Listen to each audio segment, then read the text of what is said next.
ఒకటి ఆర్థరైటిస్ అనే factor, rheumatoid arthritis గానీ, అంటే లేకపోతే వైరల్ ఆర్థరైటిస్ అంటే ఎప్పుడో ఒకసారి అంటే కొన్ని ఇయర్స్ బ్యాక్ చికెన్ గున్యా గానీ, లేకపోతే డెంగ్యూ గానీ ఇట్లాంటి ఏవైనా ఫీవర్ లాంటి ఆర్థరైటిస్ ఫీవర్ వచ్చినప్పటికీ కూడా మనకి కొంతమందికి ఫీవర్ వస్తే మామూలు ఫీవర్ అయితే వైరల్ ఫీవర్ అనుకోండి వచ్చేస్తది. ఒక 3-4 డేస్ పోతది.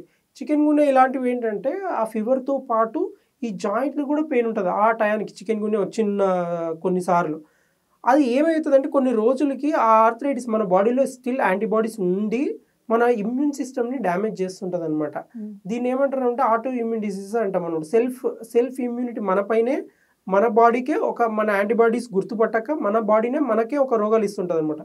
సో, అలాంటి భాగంలోనే అరుగుదల అనేది ఒకటి.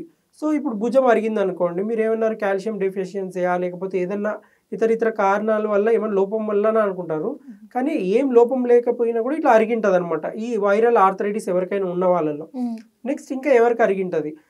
ఫర్ ఎగ్జాంపుల్ పేరెంట్స్‌కి ఎవరికైనా అంటే వాళ్ళ ఇప్పుడు మీ తాత ముత్తాతలు అంటాం చూడండి. వాళ్ళకి ఎవరికైనా గ్రాండ్ పేరెంట్స్‌కి గానీ, పేరెంట్స్‌కి ఉన్నా కూడా పిల్లలకొచ్చే ఛాన్సెస్ హై ఉంటది. ఏంటి అరుగుదల ఆర్థరైటిస్ వచ్చే ఛాన్సెస్ హై ఉంటదనమాట. ఇంకా కొంతమందిలో ఏంటంటే దానికి కావాల్సిన ఫీడింగ్ అంటే కాల్షియం అవ్వచ్చు, వైటమిన్ డి అవ్వచ్చు. సరిగ్గా ఫీడింగ్ లేకపోయినా అంటే దానికి కావాల్సిన న్యూట్రియంట్స్ లేకపోయినా కూడా ఆస్టియోపోరోసిస్ లాగా ఫామ్ అయి పుచ్చు పట్టడం జరుగుతదనమాట. బొక్కల్లో పుచ్చు కూడా పడతదా? పుచ్చు కూడా పడతది. అంటే నేను ఇప్పటి వరకు పళ్ళల్లో పుచ్చు మాత్రం విన్నాను. ఈ క్యావిటీది.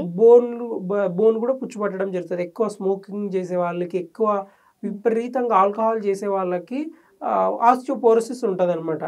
నెక్స్ట్ వచ్చేసి షుగర్, డయాబెటిస్ ఎవరికైతే హై ఉంటదో వాల్యూ అంటే అన్‌కంట్రోలబుల్ డయాబెటిస్ ఉంటది చూడండి.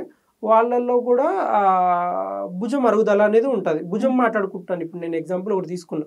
సో, అన్‌కంట్రోలబుల్ డయాబెటిస్ ఉన్నా కూడా అరుగుదల ఉంటదనమాట.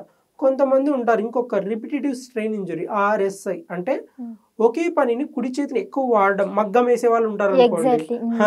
మగ్గం వేసేవాళ్ళు లేకపోతే మిషన్ కుట్టేవాళ్ళు అంటే ఎక్కువ కుడి చేతిని ఇట్లా ఎక్కువ ఏదైనా గేమ్ అవ్వచ్చు, షటిల్ అవ్వచ్చు, ఏదైనా అవ్వచ్చు. దానికి రెస్టింగ్ పీరియడ్ అనేది ఉండాలి. లేదు అంటే రిపిటేటివ్‌గా దాన్ని ఎక్కువ కదిలించి పక్కనున్న కండరాలు కూడా దెబ్బతిని లిగమెంట్స్, టెండాన్స్ స్ట్రెయిన్ అయ్యి ఆ జాయింట్ కూడా అరుగుదల చూస్తుంటామనమాట. సో, మనకి ఇంత అరుగుదల ఉన్నప్పటికీ దీనికి ఏం ట్రీట్మెంట్ అంటే సర్జరీనా దారాన్ని మీరు అడిగారు ఇందా క్వశ్చన్. సర్జరీ చేయమని డాక్టర్స్ అయితే చెప్తున్నారు.